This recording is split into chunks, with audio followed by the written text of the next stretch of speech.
Hi guys! For today's video, ipapakita ko sa inyo yung video nung umuwi ako ng Bicol last May. This year, 2022. Ayan. Itong video na to, as pupunta kami sa falls. Doon lang din sa may barangay namin kasi maliligo kami guys.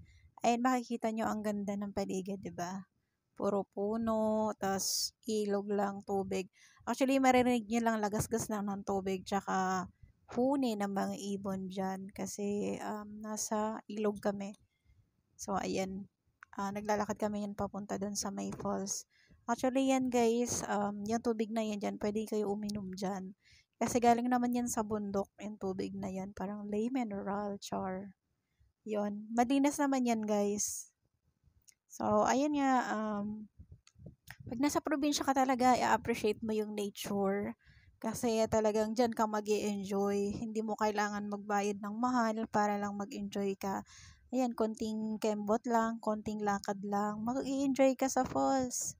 Ayan, for the lakad ang person, ako naman for the video ang person. Ayan, kailangan mo lang medyo malakas yung tuhod mo kasi merong mga aakyatin na pagdadaanan guys bago nyo marating yung falls. Mga around 30 minutes mula sa barangay guys. Mararating nyo na yan, libre lang. Walang bayad, mag-enjoy ka pa. So, ayan lang guys.